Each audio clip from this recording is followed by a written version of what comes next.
Video ini dibawakan untuk anda oleh Akademi Tahfiz Darul Albab. Tahfiz Turas SPM.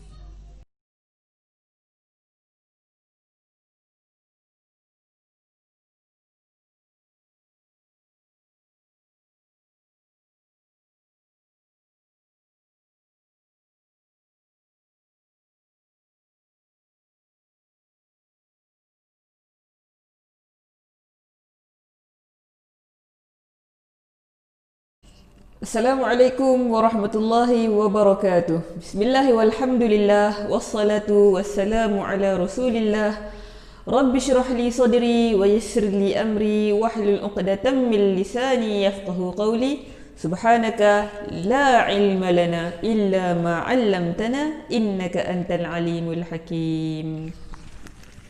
Bertemu anda semua sekali lagi dalam pelajaran yang kedua.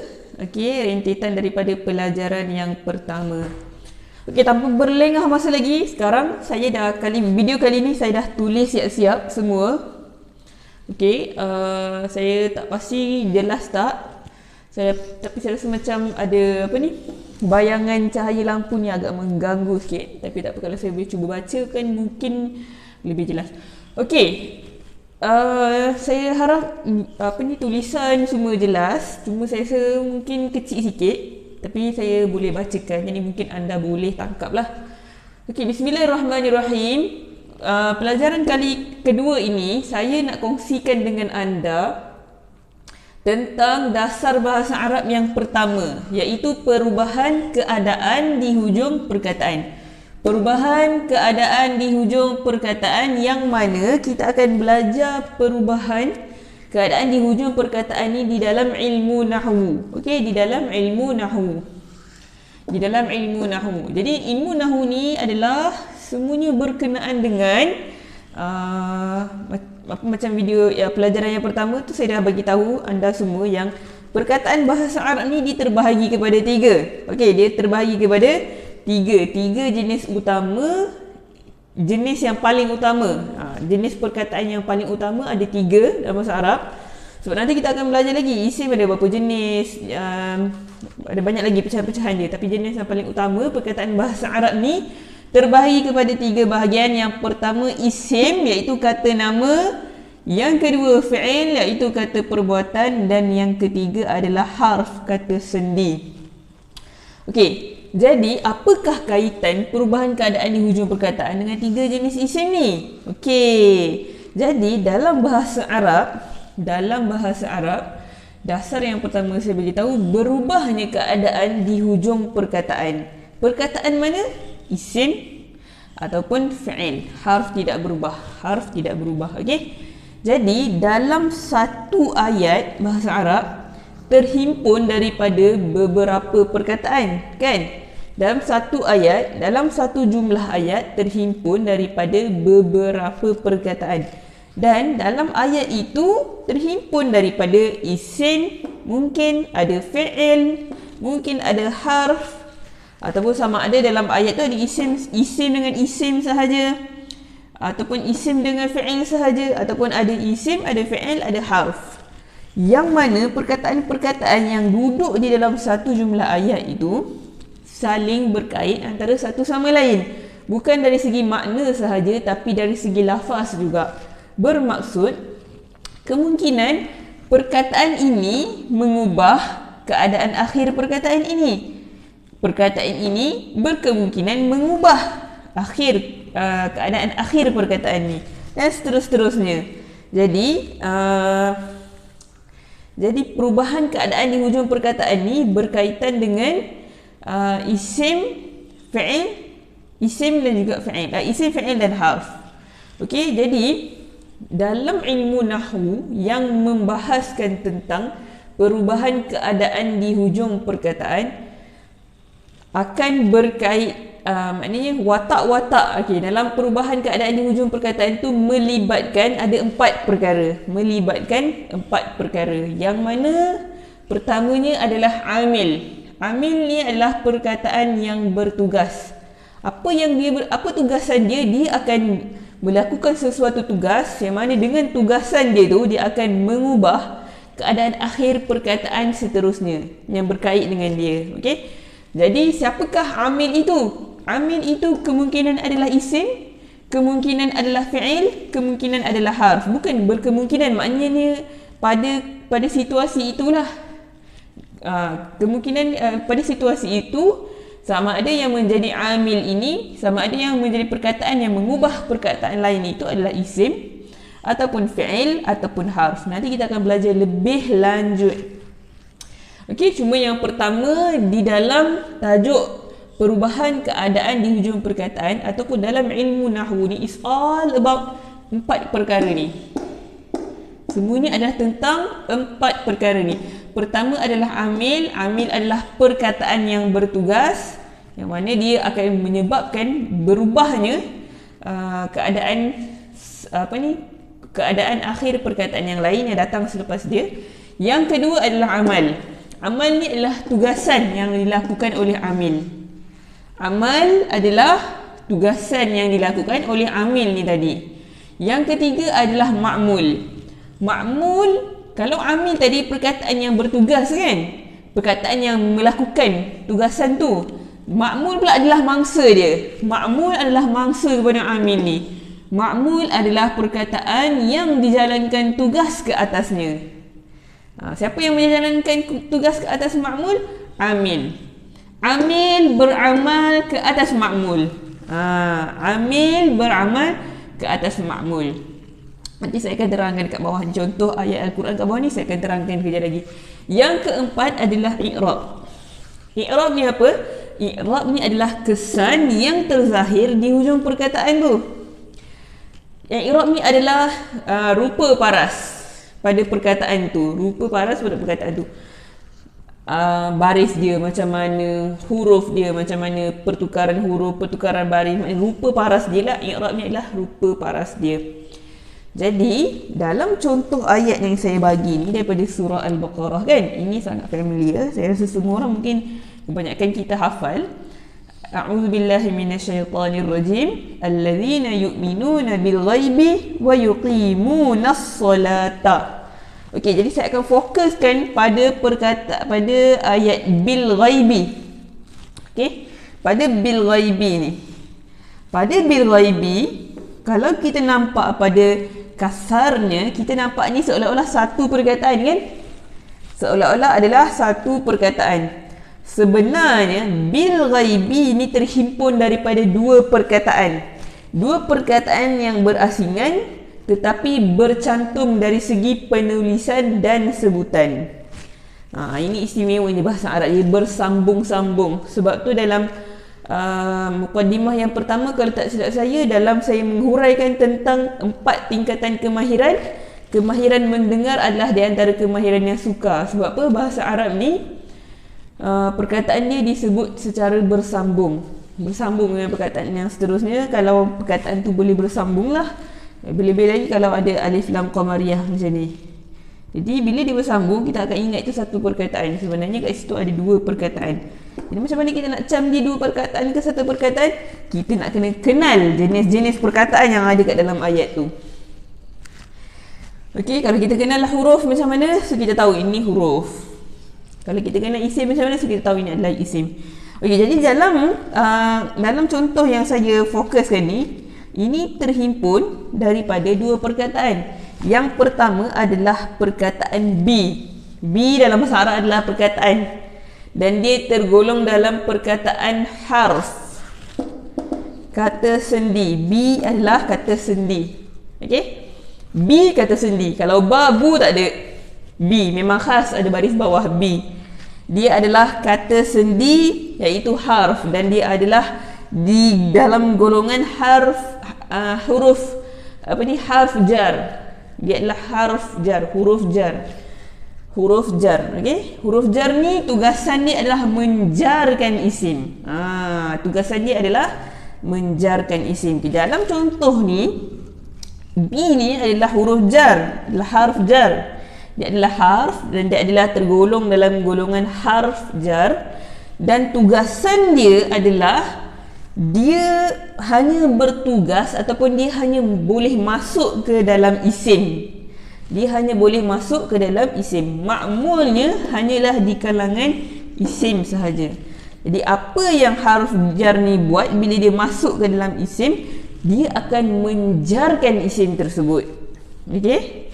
Harf jar ni tugas dia, pertama dia masuk ke dalam isim, yang kedua dia menjarkan isim tersebut.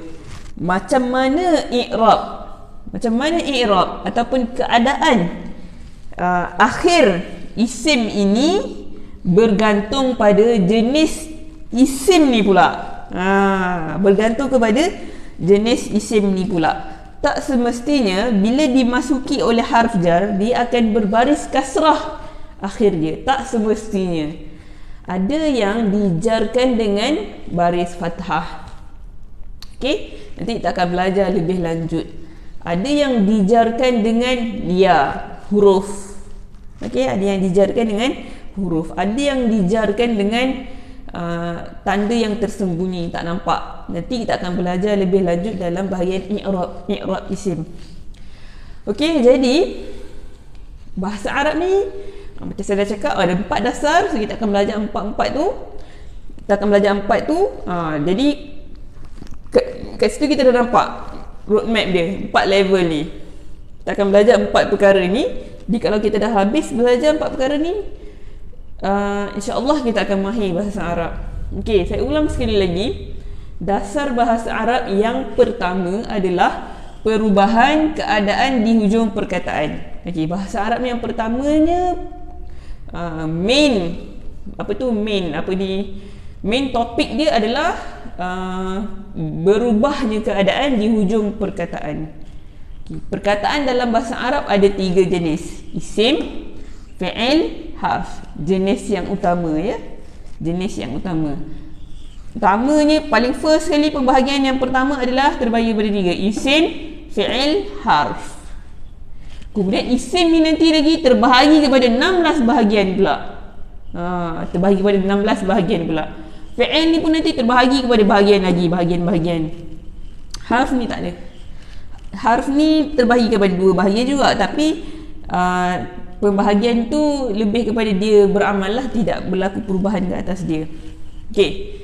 Jadi mengenai perubahan keadaan di hujung perkataan akan melibatkan 4 perkara: amil, amal, ma'mul, i'rab. Amil ni adalah perkataan yang menyebabkan berlakunya perubahan pada ma'mulnya, pada perkataan yang menjadi ma'mulnya. Okay, contohnya ni B adalah amil. Okey, al-ghaibi adalah ma'mul dia. B adalah amil, al-ghaibi adalah ma'mul dia. Apa tugas B? Apa amal B? B menjarkan ma'mulnya, iaitu al-ghaibi. Apakah kesan yang terzahir pada perkataan al-ghaibi ini setelah berlakunya amal B ke atas dia? Kesan yang terzahir pada al-ghaibi ini adalah kasrah. Kerana al-ghaibi ini adalah isim dari golongan mufrad munsharif sahih, dirafa'kan dengan dhammah, dinasabkan dengan fathah dan dijarkan dengan kasrah. Di manakah terletaknya dhammah, fathah dan kasrah ini? Di akhir perkataan. Jelas tak perkongsian saya kali ini? Okey? Kalau anda ada soalan, anda boleh type di ruangan komen dekat bawah. Saya akan baca soalan-soalan anda dan saya akan cuba jawab soalan anda dalam live Facebook saya, insya-Allah. Okey? Jadi saya ulang sekali lagi. Okay, sunnah Nabi ulang 3 kali. Pelajaran kita ulang 3 kali. Kita ulang sekali lagi. Dalam bahasa Arab ada 4 dasar. Kita dah belajar semalam. Kita dah belajar dalam video yang pertama, pelajaran yang pertama, yang mana dasar pertama adalah perubahan keadaan di hujung perkataan. Bahasa Arab ni kita akan belajar tentang 4 perkara: perubahan keadaan di hujung perkataan, perubahan bentuk perkataan, struktur perkataan, dan juga cara penggunaan dan penyesuaian perkataan. Kita nak guna perkataan apa, siapa nak letak dulu, siapa nak letak kemudian, itu kita akan belajar yang keempat. Okey, jadi perubahan keadaan di hujung perkataan kita belajar di dalam ilmu nahwu. Perubahan keadaan di hujung perkataan diajar ataupun dibahaskan dalam ilmu nahwu. Okay, minta maaf saya lupa nak silentkan. Okey, kita akan belajar dalam ilmu nahwu. Okey, berkenaan dengan ilmu nahwu ni, it's all about 4 perkara. Amil, amal, ma'mul, i'rab. Okey, amil, amal, ma'mul, i'rab. Okey. Jadi sebelum tu bahasa Arab ni perkataan-perkataan bahasa Arab terbahagi kepada 3 bahagian. Isim, fi'il, harf. Okey? Isim, fi'il, harf. Jadi berkaitan dengan dasar bahasa Arab yang pertama ni, perubahan keadaan di hujung perkataan ada 4 perkara. Amil, amal, ma'mul, i'rab. Amil kemungkinan daripada isim. Kemungkinan isim ni yang menjadi amil. Kemudian fi'il ni yang menjadi amil. Kemudian harf ni yang boleh menjadi amil. Okey? Kemudian kalau isim yang menjadi amil, apa tugas dia? Dia masuk kepada perkataan yang mana? Dan juga bila isim tu, isim jenis itu masuk ke dalam isim jenis begini pula, apakah yang dilakukan oleh isim pertama itu kepada isim yang kedua? Okey? Dan apakah kesan yang akan terzahir pada isim yang kedua pada keadaan akhirnya setelah dimasuki oleh isim yang pertama? Macam tu. Okey, baik. Yang terakhir saya nak kongsikan dengan anda semua di kalangan isim, fi'il dan harf. Okey? Saya mula daripada isim. Isim hanya boleh masuk pada isim sahaja. Isim hanya boleh menjadi amil pada isim sahaja. Kalau isim menjadi amil, makmulnya mesti isim sahaja. Okey? Isim hanya boleh masuk ke dalam isim. Okey. Fi'il, kalau fi'il yang menjadi amil, fi'il hanya boleh masuk pada isim sahaja. Jelas tak? Isim boleh masuk pada isim sahaja. Fi'il boleh masuk pada isim sahaja. Dan harf boleh masuk kepada isim dan boleh masuk ke dalam fi'il. Jelas tak dekat situ? Okey. Saya buat kesimpulan dia dekat bawah ni. So, saya padam contoh ni.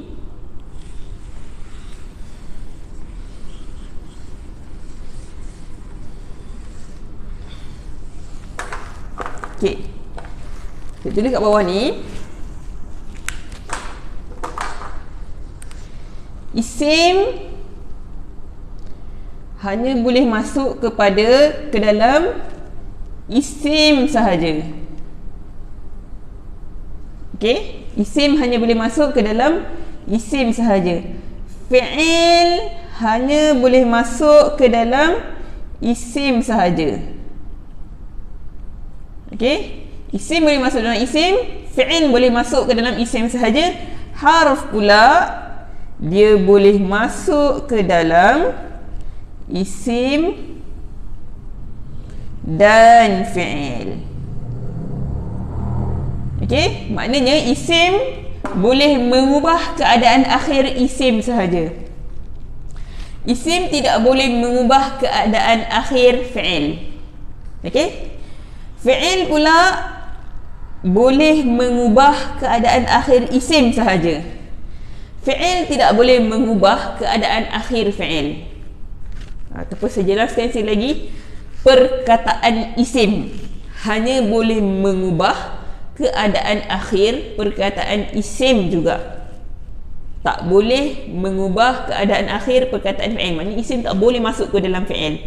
Kalau selepas isim ada fi'il tu, maka isim tu bukanlah bekerja pada fi'il yang di belakang dia.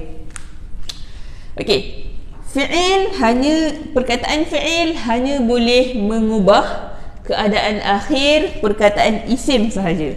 Tadi isim dengan isim, ni fi'il dengan isim. Manakala harf boleh mengubah keadaan akhir isim dan juga harf boleh mengubah keadaan akhir fi'il. Jadi amil ni boleh jadi isim, boleh jadi fi'il, boleh jadi harf. Kalau amil ni isim, ma'mulnya isim sahaja. Kalau amil ini fi'il, ma'mulnya isim sahaja. Kalau amil ini harf, ma'mulnya boleh jadi isim, boleh jadi fi'il. Okey. Jadi, sekarang kita kena kenal dulu mana satu isim. Mana satukah perkataan dari kalangan isim? Mana satukah perkataan dari kalangan fi'il? Mana satukah perkataan dari kalangan harf? Okey, kalau ikut susunan isim, fi'il, harf.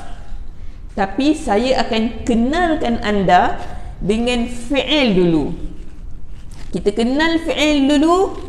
Lepas tu baru kita kenal fi'il dulu. Kemudian kita akan kenal harf yang masuk pada fi'il. Kemudian kita kenal isim. Kemudian kita kenal harf yang masuk pada isim pula. Jelas tak? Kita punya perjalanan kita, saya akan bawa anda untuk kenal fi'il dulu. Perkataan-perkataan fi'il. Perkataan-perkataan fi'il. Saya akan kenalkan anda dengan perkataan fi'il dulu. Kemudian saya akan kenalkan anda dengan perkataan-perkataan harf yang masuk pada fi'il. Kemudian saya akan kenalkan anda dengan perkataan-perkataan isim. Last sekali, saya akan kenalkan anda dengan harf yang masuk pada isim. Jelas tak? Jadi kat situ kita kena kenal isim, kita kenal fi'il dulu. Kemudian kita kenal harf. Sebab apa? Harf ni masuk pada fi'il kan. Jadi kita kena kenal harf yang masuk pada fi'il ni, apa yang dia akan buat pada fi'il. Fi'il ni dia ada jenis-jenis je lagi. Kalau yang fi'il yang macam ni, bila harf ni masuk pada dia, macam ni keadaan dia. Kalau harf yang sama masuk pada fi'il yang berbeza, lain pula keadaan dia. Kita akan belajar seterusnya dalam pelajaran yang ketiga. InsyaAllah pelajaran yang ketiga ni kita akan belajar tentang dasar bahasa Arab yang kedua pula, iaitu perubahan bentuk perkataan. Perubahan bentuk perkataan, yang mana ilmu yang membahaskan tentang perubahan bentuk perkataan itu dinamakan sebagai ilmu saraf. Ilmu saraf. Jadi pelajaran ketiga insyaAllah berkaitan dengan ilmu saraf. Ilmu saraf. Semoga anda semua mendapat sesuatu manfaat daripada pelajaran kali ini. Saya Ustazah Atikah, guru bahasa Arab anda. Ma'assalamah wa ilal liqa'. Wallahu a'lam.